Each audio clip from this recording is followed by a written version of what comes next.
ਵਾਹਿਗੁਰੂ ਜੀ ਕਾ ਖਾਲਸਾ ਵਾਹਿਗੁਰੂ ਜੀ ਕੀ ਫਤਿਹ। ਗੁਰੂ ਰੂਪ ਸਾਧ ਸੰਗਤ ਜੀਓ, ਅੱਜ ਦਾ ਹੁਕਮਨਾਮਾ ਭਗਤ ਸ਼੍ਰੀ ਰਵਿਦਾਸ ਜੀ ਦਾ ਹੈ ਔਰ ਉੱਪਰ ਸਾਫ਼ ਲਿਖਿਆ ਆ ਜਾਂਦਾ ਹੈ, ਬਾਣੀ ਭਗਤਾਂ ਕੀ। ਭਗਤ ਤੇ ਅਵਤਾਰ ਦੀ ਮਾਨਸਿਕ ਅਵਸਥਾ ਦੇ 'ਚ ਕੋਈ ਫਰਕ ਨਹੀਂ ਆਉਂਦਾ,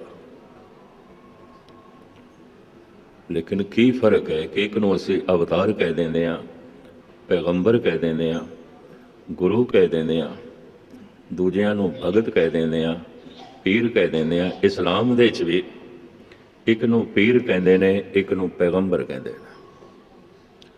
ਭਾਰਤ ਦੇ 'ਚ ਵੀ ਇੱਕ ਨੂੰ ਅਵਤਾਰ ਕਹਿੰਦੇ ਨੇ, ਇੱਕ ਨੂੰ ਭਗਤ ਕਹਿੰਦੇ ਨੇ। ਦੋਹਾਂ ਕੋਲ ਮਾਨਸਿਕ ਅਵਸਥਾ ਤੇ ਇੱਕੋ ਹੀ ਹੈ, ਪੀਰ ਦੇ ਕੋਲੋਂ ਵੀ ਪੈਗੰਬਰ ਦੇ ਕੋਲੋਂ। ਦੋਹਾਂ ਦਾ ਮਾਨਸਿਕ ਮੰਡਲ ਇੱਕੋ ਹੀ ਹੈ, ਭਗਤ ਦਾ ਵੀ ਅਵਤਾਰ ਦਾ ਵੀ। ਫਰਕ ਸਿਰਫ ਇਤਨਾ ਹੈ, ਅਵਤਾਰ ਮੁਕਤ ਸੀ, ਪ੍ਰਭੂ ਵਿੱਚ ਲੀਨ ਹੋ ਚੁੱਕਿਆ ਸੀ ਪਿੱਛੇ, ਲੇਕਿਨ ਫਿਰ ਆ ਗਿਆ, ਉਹਨੇ ਫਿਰ ਜਨਮ ਲੈ ਲਿਆ। ਕਿਉਂ? ਉਹਨੂੰ ਜੀਵਾਂ ਤੇ ਤਰਸ ਆ ਗਿਆ, ਦਇਆ ਵਸ ਹੋ ਕੇ ਫਿਰ ਆ ਗਿਆ ਕਿ ਮੈਂ ਮੁਕਤ ਹੋ ਗਿਆ, ਹੋਰ ਵੀ ਕਈ ਮੁਕਤ ਹੋ ਗਏ। ਮੈਂ ਆਜ਼ਾਦ ਹੋ ਗਿਆ, ਸੁਤੰਤਰ ਹੋ ਗਿਆ, ਜਨਮ ਮਰਨ ਤੋਂ ਮੁਕਤ ਹੋ ਗਿਆ, ਹੋਰ ਵੀ ਕਈ ਹੋਣ। ਸਿਰਫ ਇਹੀ ਲਾਲਸਾ ਪਰਉਪਕਾਰ ਦੀ ਉਹਨਾਂ ਨੂੰ ਫਿਰ ਜਨਮ ਦੇ 'ਚ ਲੈ ਆਉਂਦੀ ਏ। ਇਹਨਾਂ ਨੂੰ ਕਹਿੰਦੇ ਨੇ ਅਵਤਾਰ। ਭਗਤ ਤੇ ਪੀਰ ਸਾਈਂ ਜੋ ਚੱਲ ਚੱਲ ਕੇ ਪਹੁੰਚੇ ਨੇ, ਸਾਧਨਾ ਕਰ ਕਰਕੇ ਪਹੁੰਚੇ ਨੇ, ਪਿੱਛੋਂ ਤੋਂ ਮੁਕਤ ਨਹੀਂ ਨੇ, ਹੁਣ ਚੱਲ ਚੱਲ ਕੇ ਪਹੁੰਚ ਗਏ ਨੇ, ਮੁਕਤ ਹੋ ਗਏ। ਅਵਸਥਾ ਦੋਹਾਂ ਕੋਲ ਇੱਕੋ ਹੈ। ਇੱਕ ਮੁਕਤ ਸੀ, ਫਿਰ ਆ ਗਿਆ। ਕਿਉਂ ਆ ਗਿਆ? ਪਰਉਪਕਾਰ ਦੀ ਖਾਤਰ। ਜਨਮ ਮਰਨ ਦੋਹੋਂ ਮੈਂ ਨਾਈ, ਜਨ ਪਰਉਪਕਾਰੀ ਆਏ। ਇਹ ਪਰਉਪਕਾਰ ਦੀ ਖਾਤਰ ਫਿਰ ਆ ਗਿਆ। ਹੁਣ ਮੁਕਤ ਸੀ, ਨਾ ਜੀਵਨ ਦੀ ਲਾਲਸਾ, ਨਾ ਮਰਨ ਦਾ ਭੈ। ਭਗਤ ਪੀਰ ਜੋ ਪਿਛਲੇ ਜਨਮ ਦੇ 'ਚ ਮੁਕਤ ਨਹੀਂ ਸੀ। ਸਵੈਮ ਕਬੀਰ ਕਹਿੰਦੇ ਨੇ ਕਿ ਪੂਰਬ ਜਨਮ ਹਮ ਤੁਮਰੇ ਸੇਵਕ, ਅਬ ਤੋਂ ਮਿਟਿਆ ਨਾ ਜਾਏ। ਹੇ ਪ੍ਰਭੂ, ਸੇਵਕ ਤੇ ਮੈਂ ਪਿਛਲੇ ਜਨਮ ਦੇ 'ਚ ਵੀ ਤੇਰਾ ਸੀ, ਪਰ ਕਰਾਂ ਕੀ ਤੇਰੇ ਤੱਕ ਪਹੁੰਚ ਨਹੀਂ ਸਕਿਆ। ਮੈਂ ਰਸਤੇ 'ਚ ਰਹਿ ਗਿਆ, ਪਰ ਅਦ ਕੀ ਮੈਨੂੰ ਰਸਤੇ ਦੇ 'ਚ ਨਾ ਰੱਖੀ। ਅਬ ਕੀ ਬਾਰ ਬਖਸ਼ ਬੰਦੇ ਕੋ, ਬੌਰ ਨਾ ਭੌਜਲ ਫੇਰ। ਅਦ ਕੀ ਮੈਨੂੰ ਬਖਸ਼ੇ, ਅਦ ਕੀ ਕਿਧਰੇ ਮੈਂ ਰਸਤੇ ਦੇ 'ਚ ਨਾ ਰਹਿ ਜਾਵਾਂ, ਅਦ ਕੀ ਮੈਂ ਤੇਰੀ ਮੰਜ਼ਿਲ ਤੇ ਪਹੁੰਚ ਜਾਵਾਂ। ਇਸ ਤਰ੍ਹਾਂ ਚੱਲ ਚੱਲ ਕੇ ਜੋ ਪਹੁੰਚ ਜਾਂਦੇ ਨੇ, ਭਗਤ ਕਹਿਲਾਂਦੇ ਨੇ। ਜੋ ਪਹੁੰਚੇ ਹੋਏ ਸਨ ਫਿਰ ਆ ਗਏ ਨੇ। ਕਿਉਂ ਆ ਗਏ ਨੇ? ਬਾਕੀਆਂ ਨੂੰ ਵੀ ਪਹੁੰਚਾਈ ਹੈ।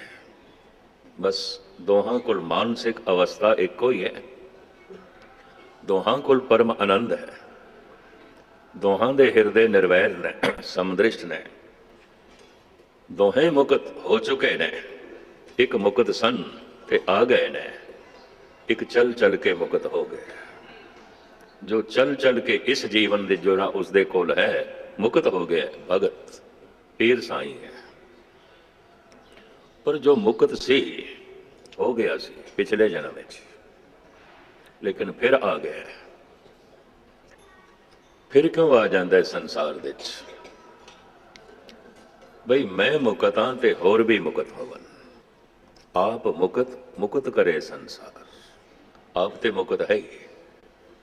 ਹੁਣ ਜਗਤ ਨੂੰ ਮੁਕਤ ਕਰਨਾ ਹੈ, ਹੋਰ ਜੀਵਾਂ ਨੂੰ ਮੁਕਤ ਕਰਨਾ ਹੈ।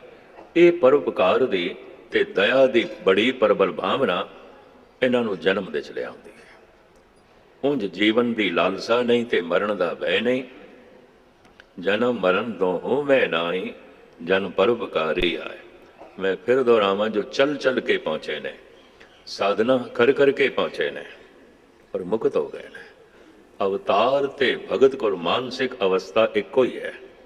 ਇੱਕ ਮੁਕਤ ਸੀ, ਫਿਰ ਆ ਗਿਆ, ਇੱਕ ਚੱਲ ਚੱਲ ਕੇ ਮੁਕਤ ਹੋਇਆ।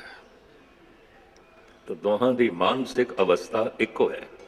ये भगत चल चल के जो मुक्त हो गए ने, इन्हां दी बाणी परमात्मा दी बाणी है।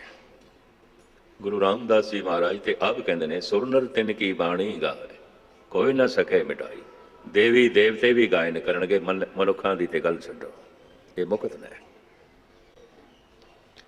इस वास्ते ऐसे भगतां दा कलाम धन गुरु ग्रंथ साहब जी महाराज दे च दर्ज होया। गुरु नानक दे बोल मुक्त बोल ने, मुक्त करांदे ने। कबीर रविदास दे बोल भी मुक्त ने, मुक्ति देंदे ने।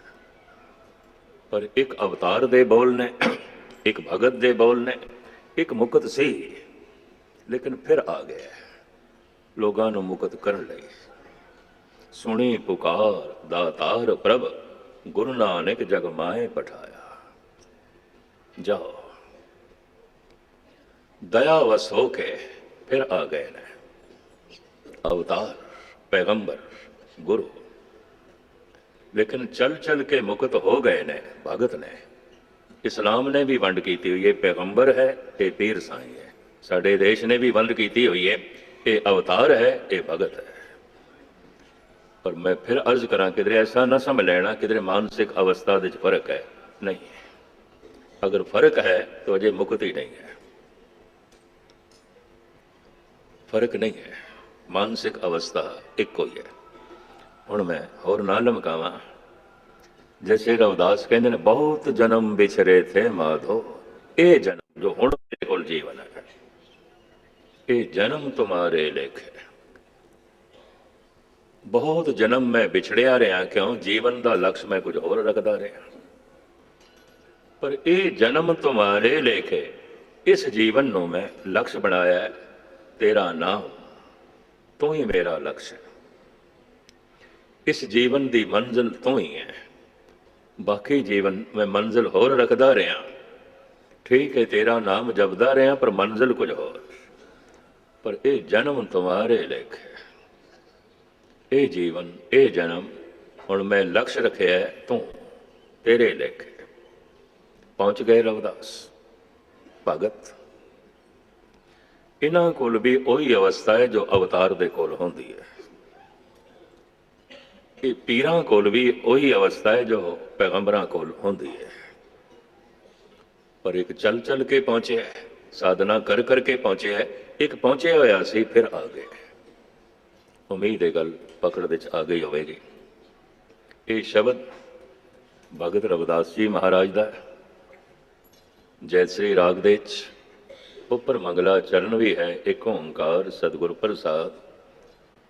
वो महान शक्ति वाहिद है, एक है जिस तो उत्पत्ति पालना नाश हो रहा है, सत स्वरूप है। सारा ज्ञान